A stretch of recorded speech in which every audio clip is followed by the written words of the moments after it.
From a 3-day trip across the Commonwealth to a quaint farm stand using the latest technology, the ag community across our hometowns is always doing something. Hi there, I'm Niecy Payne, and I'm so glad you're joining me for Grown Here at Home. Let's get into it. All I can say is put your boots on and get ready for a road trip as we look to the future of Virginia's cattlemen.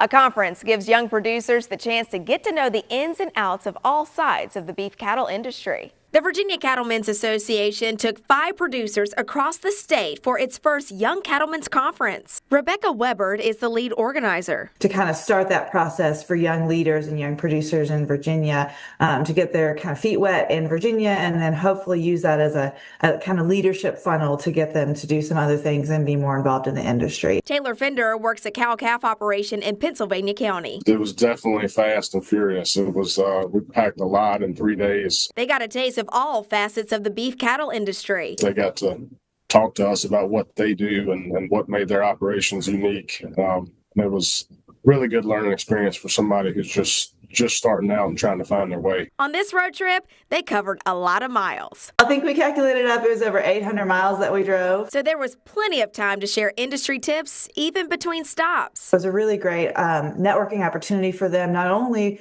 with the stops, but also with each other, and start building some of those relationships. We had a commodities broker who grew up family farm, seed stock, and commercial. We had a gentleman who's trying to get a meat processor open. We had another cow-calf guy who's first generation, just starting out like myself.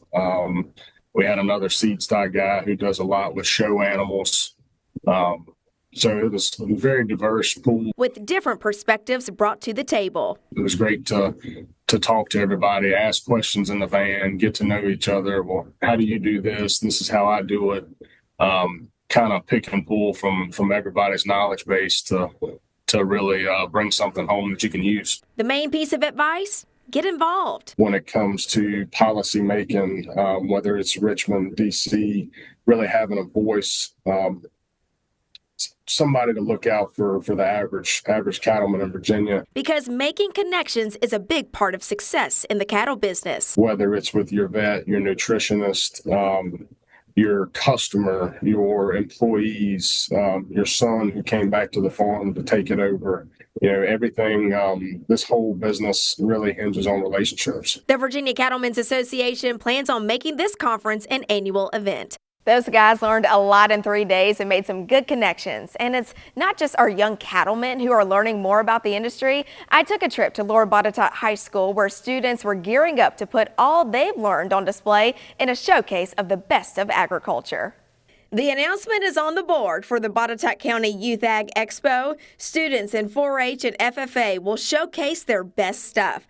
Courtney Henderson is the president of the Botetourt County FFA Alumni and Supporters Organization. Our organization works really hard to showcase the FFAs and 4-H here in the county. So we sponsor trips to different events. We work hard to basically provide them assistance financially, logistically, and educationally. It'll be a packed event. We have all 10 4-H groups, all 4 of the FFA groups. They all have tables and booths set up in the cafeteria. Lila Barker is the president of the Lower Botetourt FFA. It's really cool to me that we can have so many different people from all walks of agriculture coming together in one big event. Silvana Cavender is also a member of the FFA. She says you're guaranteed to learn something new. Most people don't realize pretty much every industry is touched by agriculture. It's always really cool to go around, learn new things about each of the clubs and stuff. They'll have hot dogs to eat and animals to see. We'll have 2 beef steers, we're having a dairy heifer, we're gonna have a chicken,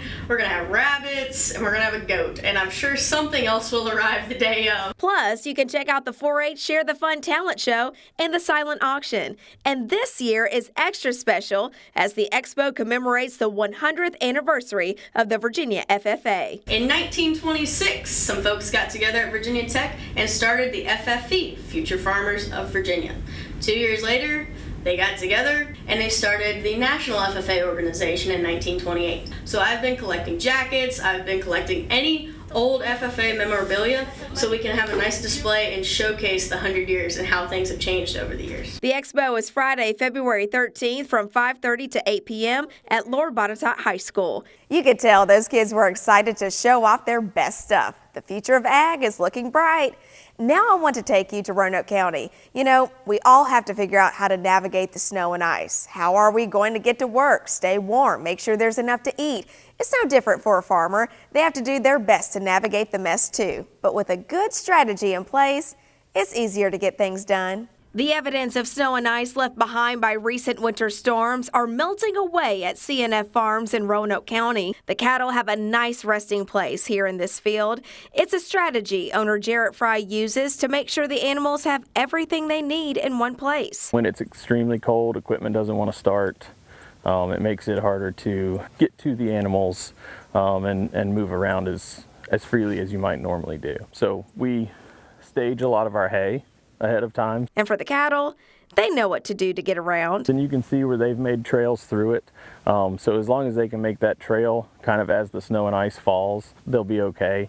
As we roll hay out, that gives them more areas for footing and bedding so that they can get around easily. Cows are good at communicating what they need. We made sure to put this group here because we have a waterer that shouldn't freeze most of the time.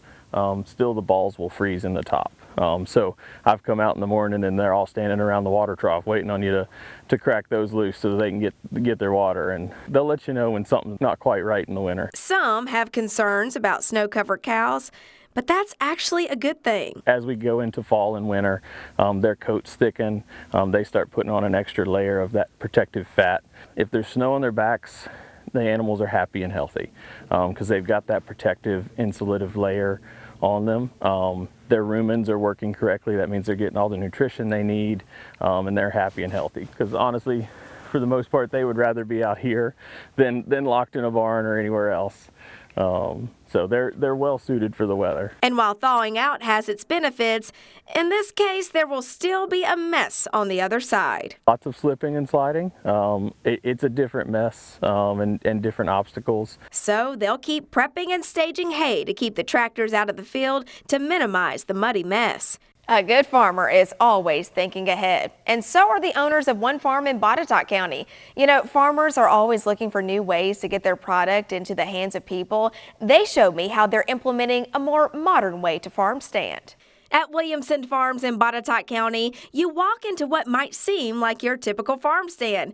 But this one is run a bit differently. Owners Tom and Tara Williamson started the farm stand 2 years ago. We've been selling to the public since 2015, but mainly at farmers markets and a few maybe small on-farm sales, and the demand has picked up, and we discovered if we missed a farmers market, people would start knocking on my neighbor's doors trying to find me. So we needed a place for our customers to come to kind of get the products and the food that they need at their convenience. The farm stand is open daily from 9 a.m. to 7 p.m. Everything in the store is either produced on the farm or from other sources in the region, so you can be confident knowing exactly where your food comes from and what's in it. We have a lot of different stuff. We will have some seasonal produce. We do have beef, we do have lamb, we do have chicken. We have our eggs as well. We do have freshly milled grains that we mill every week. So we have different like fresh flours, like rye flour, wheat flour, oatmeal, and whatnot. We also have popcorn as well as some other decorative crops like glass gem corn and whatnot. This is actually really fun. It kind of reminds you when you were little again and you have that little cash register toy.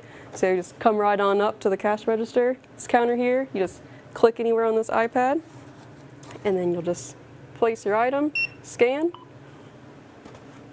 and then check out. You can tap, pay with your credit card, and you're all set. And that's what makes this farm stand different. You walk in, grab what you need, and check yourself out. It's all just dependent on you. It's independent oriented. Tom and Tara hope this changes the way you eat and think about going to the grocery store. I hope it changes a lot of communities. I really want to see people eating healthier and living a healthier life. And I think this is a really good way to start that and start the conversations about healthy food. With word about the farm stand getting out, The reviews have been good. People leave us notes. They say, first time here, love it, can't wait to come back. Or my sister, somebody, coworker at work told me about this. And it's just so close. We're convenient. We're like in the heart of Daleville, Troutville area, right behind Ashley Plantation. So you have everything booming around you. And then there's this kind of farm oasis that's been here for over 100 years. You can come, be on the farm, see the farm out of the window, and then pick up the products that come straight from the farm. It's full circle. And now you know, so you can check it out.